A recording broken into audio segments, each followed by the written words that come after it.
Bueno, buenos días a todos. La idea va a ser presentar los resultados de la convocatoria 6 de las becas de Link. Victoria es la becaria de esta beca, que bueno, por temas personales no puede estar acá.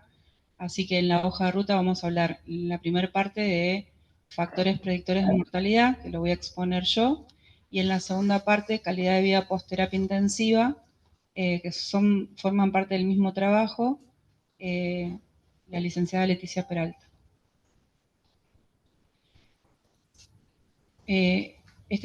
Son los autores del trabajo de predictores de mortalidad y calidad de vida luego del alta de personas con cáncer hospitalizadas en la terapia intensiva del hospital. El trabajo lo hicimos con médicos de terapia intensiva, Victoria Rodríguez, Flavia Loiácono, dos licenciadas en nutrición, Leticia Peralta, Lorena Magnífico, residentes del servicio, Roberto Corella, Milena Cuesta Ríos, Sofía Lierena, Wendy Paredes, una oncóloga, Roberta Pedevila, y Josefina Freitas, que es hematóloga, y Ladislao Díaz Balbé, un kinesiólogo que nos ayudó en lo metodológico. Como introducción al tema, bueno, sabemos que en nuestro país el cáncer es la segunda causa de muerte. En Europa, por ejemplo, los datos dicen que el 15% de los ingresos a la unidad de terapia intensiva son pacientes con neoplasias, tumores sólidos o hematológicos. Nosotros no tenemos datos locales sobre lo que ocurre en las unidades de cuidados intensivos, por lo menos publicadas del hospital. También sabemos que la sobrevida de estos pacientes por los diferentes tratamientos oncológicos o test diagnósticos, sobre todo los avances en oncología, ha incrementado la sobrevida en las últimas décadas, y esto también ha ocurrido en nuestro país, así como a nivel mundial. La recomendación actual es no retrasar su ingreso a las unidades de cuidados intensivos y ofrecer el sostén vital óptimo.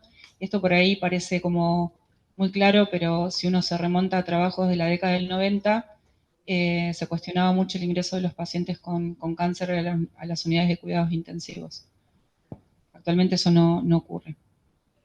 Entonces, los objetivos del trabajo de investigación fueron describir las características clínicas de estos pacientes que requirieron internación en terapia intensiva y el soporte vital que recibieron. Por otro lado, determinar qué características clínicas se asociaron a mayor mortalidad durante la internación en terapia intensiva. Y esto por ahí creo que es lo más importante de todo, que después va a explicar más Leti, que es evaluar la calidad de vida al alta de los pacientes y a los 3 meses de haber sido externados. En cuanto a la metodología, bueno, es un diseño observacional, analítico, prospectivo. Incluimos en el trabajo solo pacientes adultos con tumor sólido o neoplasia hematológica confirmada o en estudio al ingreso, es paciente que por ahí se les hizo una PAF o una biopsia o la resección de algún, no sé, por ejemplo, colon por sospecha de, hasta que se confirmó el estudio. Los pacientes que a lo largo del seguimiento se descartó la enfermedad hematológica fueron excluidos. Los pacientes tenían que estar más de 24 horas de internación en la terapia intensiva. Nosotros tuvimos algunos que no incluimos porque fallecieron en las primeras 24 horas de internación. Obviamente tuvieron que firmar el consentimiento informado los pacientes o sus familiares, y quedaron excluidos aquellos pacientes que estaban en remisión.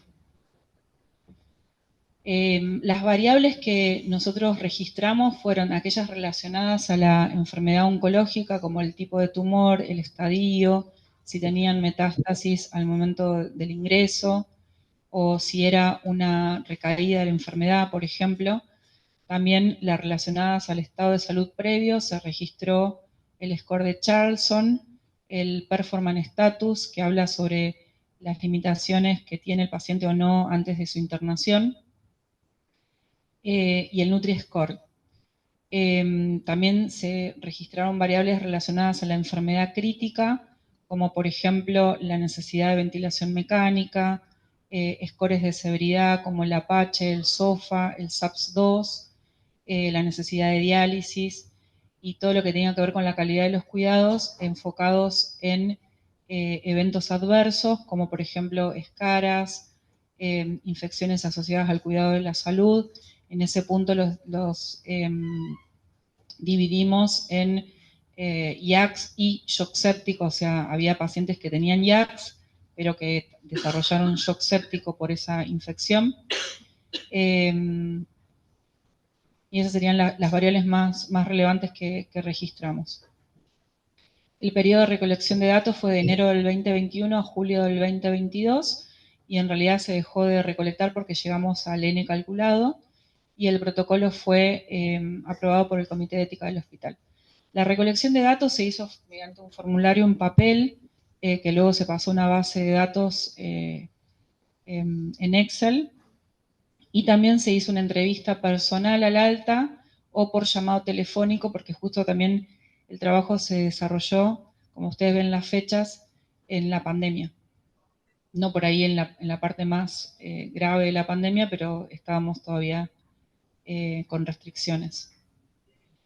El tamaño de la muestra calculado fue casi 200 pacientes. Se utilizó el SPSS para el análisis estadístico y para determinar los factores predictivos o pronósticos en cuanto a la mortalidad.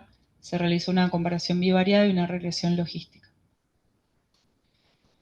Bueno, esta primera parte son los resultados de la intervención en terapia intensiva. Después vamos a ver lo de calidad de vida. En esta tabla, que es la tabla 1, observamos las características clínicas de la muestra. Por ahí yo lo que les quería contar que nosotros en realidad terminamos incluyendo 204 pacientes.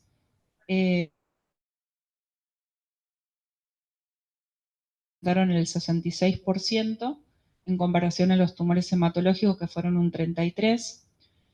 Los pacientes hematológicos fueron más jóvenes, 49 años versus 59 años. En su mayoría eran hombres, 70% hombres versus 55% en el grupo de tumores sólidos. Y los hematológicos, obviamente, el motivo de ingreso fue la causa médica, generalmente la sepsis o la neutropenia febril, ¿no?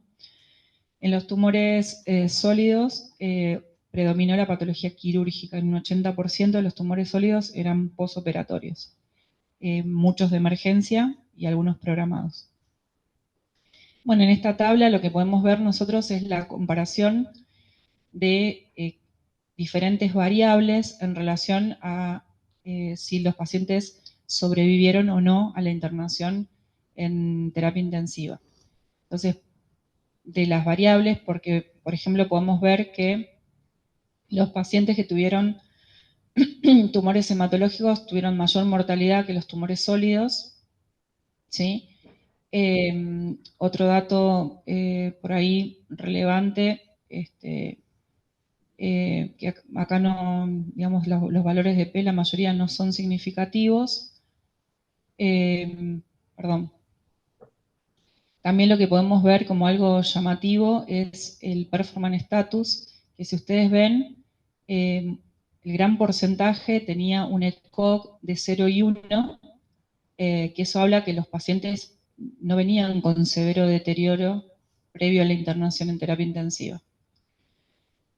Otro dato importante es que muchos pacientes, fíjense, el N y los porcentajes tenían metástasis al momento del diagnóstico, y esto nosotros lo vimos por ahí en los tumores sólidos, pacientes que venían con enfermedades avanzadas. Esta sería la frecuencia de tumores. En este caso nosotros tenemos los linfomas, que fueron los más frecuentes, con un 15.5%. Estos son los hematológicos, ¿no? Y Rectocolon fue el principal en tumores sólidos, un 13,5%. Parecido a las leucemias agudas, que también fueron un 13,6%.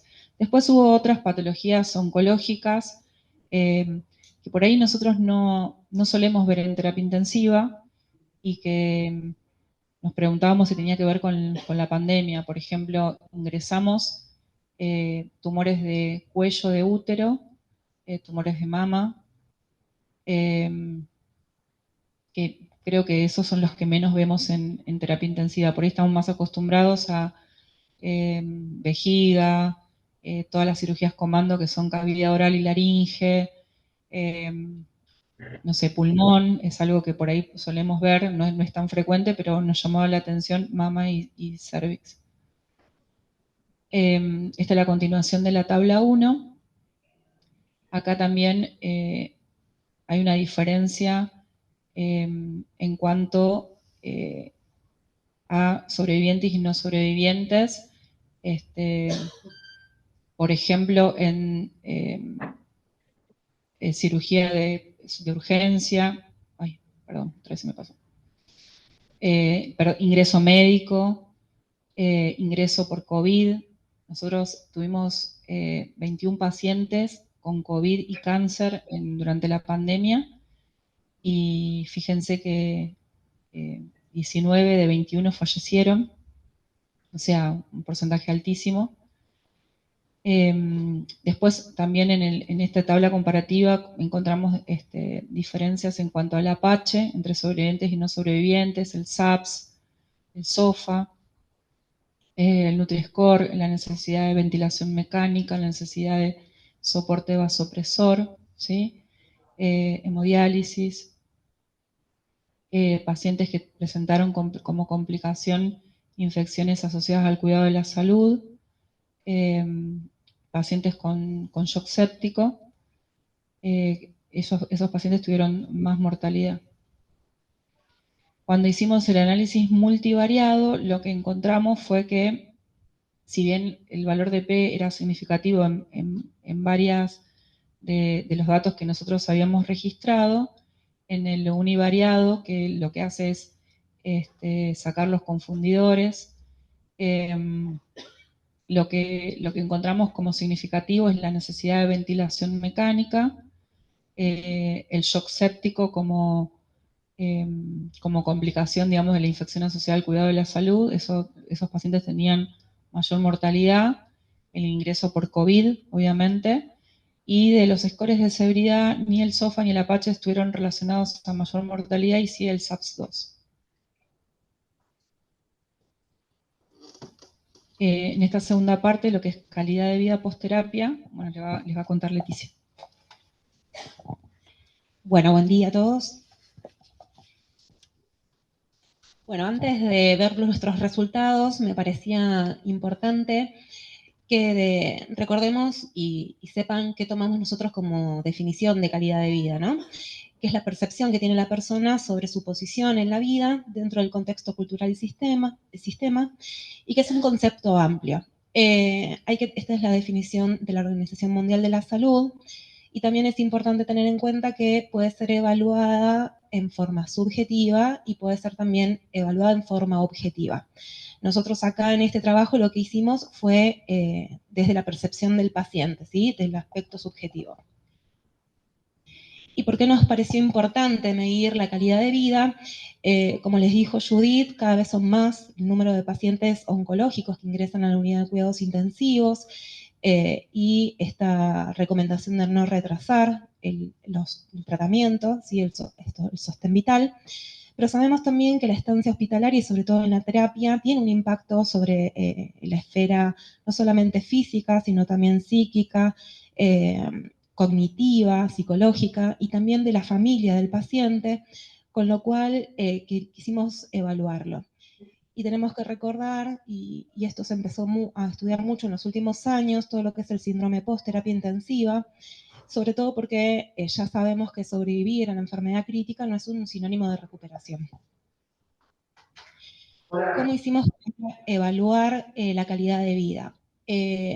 La Sociedad Argentina de Terapia Intensiva, en su comité de seguimiento, recomienda 2 herramientas. Una es esta que utilizamos nosotros, que es el Eurocall, y el SF26.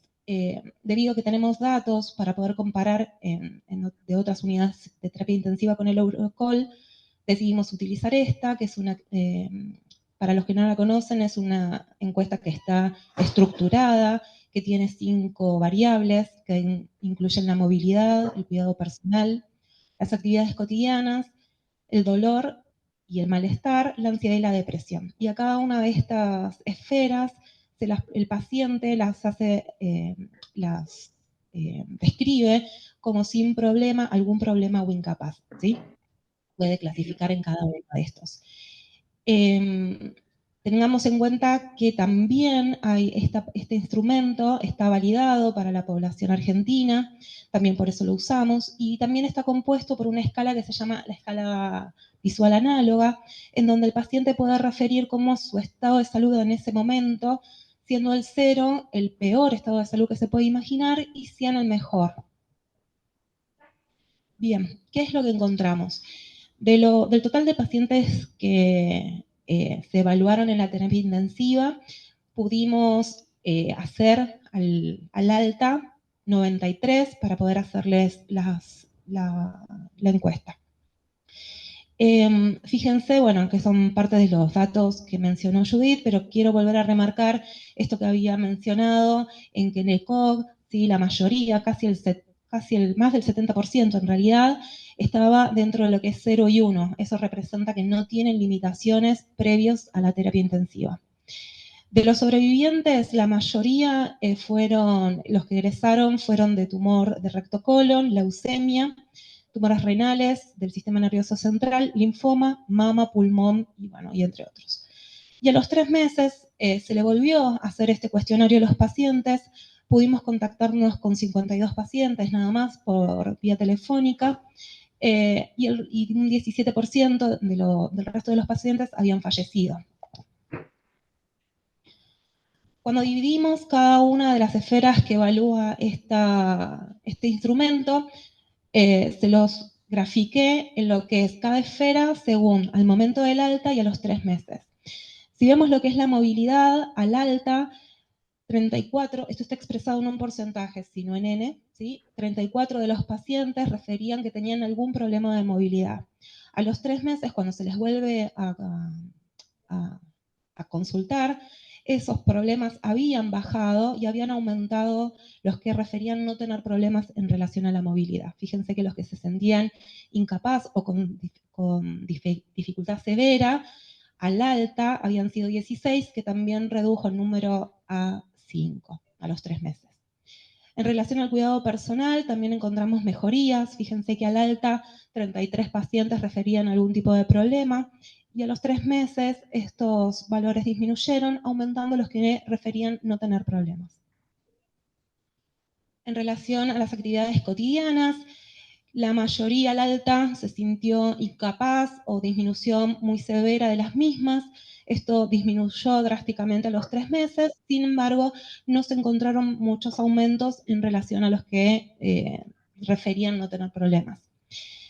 Y algo que nos parece importante recalcar es que, y esto condice con trabajos en otras instituciones y a nivel global, es que los pacientes a los 3 meses, fíjense en lo que es el dolor, cuando es, al alta, la mayoría de los pacientes refieren algún problema relacionado a dolor y malestar. Pasados los 3 meses, si bien disminuyó el N de los pacientes que referían algún tipo de problema, no aumentó significativamente a aquellos que no tenían problemas. Y en relación a la ansiedad y la depresión, también al momento del alta, 35 pacientes refirieron tener algún tipo de problema y también esto disminuyó, aumentando los que no tenían ningún problema. Bien, de todos estos grupos de pacientes que pudimos evaluar a los 3 meses, solo 18 estaban recibiendo tratamiento por su patología de base. El resto se encontraban a la espera del tratamiento. Algunos por falta de resultados en la anatomía patológica, otros estaban en referencia a su mal performance status registrado en la historia clínica.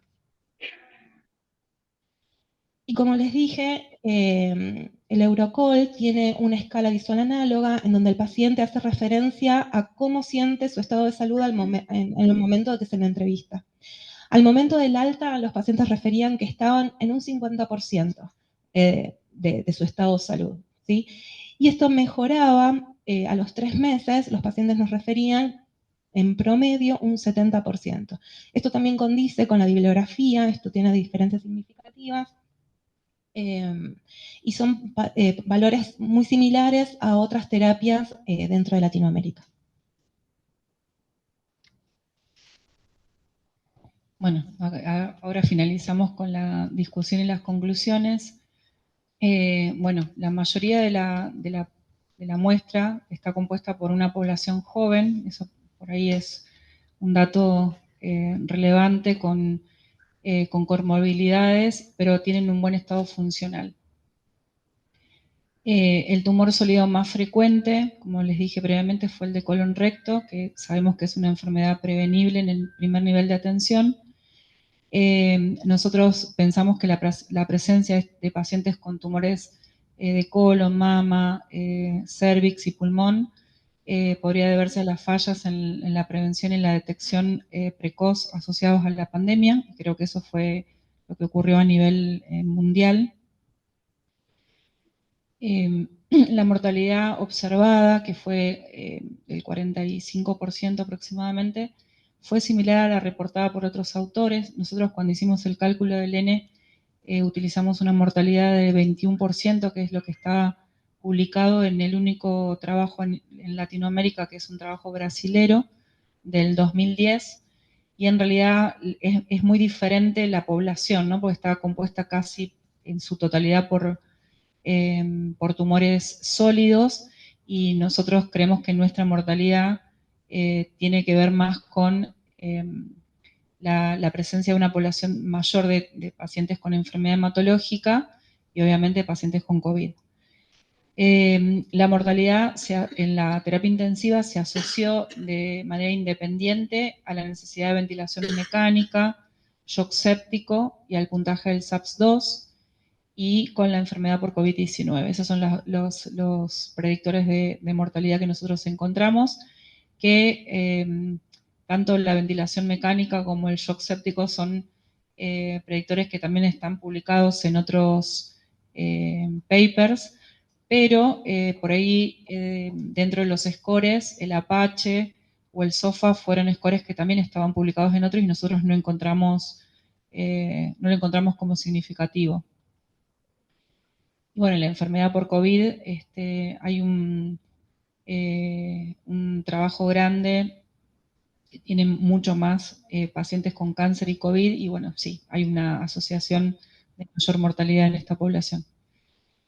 Dentro de lo que nosotros encontramos en el análisis bivariado, como por ejemplo lo relacionado a neumonía asociada a la ventilación o infecciones asociadas al cuidado de la salud, nosotros creemos que todo eso es una oportunidad de mejora en la terapia intensiva, porque si bien no nos dio de manera significativa las IACs en su totalidad, ¿sí? la sepsis, ¿sí? el shock séptico, sabemos que son eventos adversos que se tienen que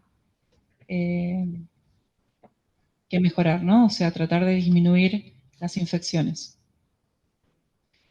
Como dijo Leti, a los 3 meses del alta, el dolor fue el síntoma más relevante encontrado en los pacientes, y esto, cuando se compara con resultados obtenidos en UCIs nacionales, se observan resultados similares. Esto nosotros lo comparamos con un trabajo publicado con datos realizado por el grupo del Hospital de La Plata, donde hicieron un trabajo con el Eurocol, pero eran pacientes no oncohematológicos. En el seguimiento posalta, un porcentaje considerable de pacientes tuvo dificultades para continuar con su tratamiento oncológico. En ese punto nosotros creemos que hay un tema en cuanto a la accesibilidad de turnos de la anatomía patológica, del llamado desde el hospital, o sea, la pesquisa de esos pacientes que se fueron perdiendo, que también obviamente está influenciado por la pandemia. Y también creemos que por lo que encontramos en las historias clínicas y lo que nos transmitieron los pacientes, tiene que ver con ese performance status que se deterioró por la internación en terapia intensiva.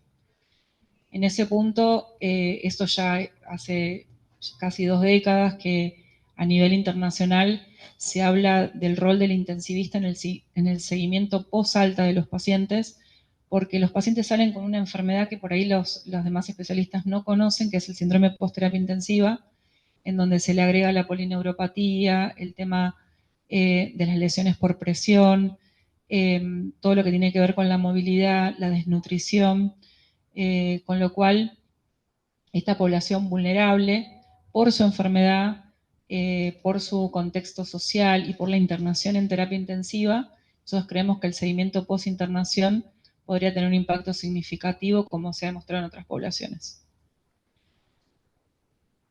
Bueno, muchas gracias.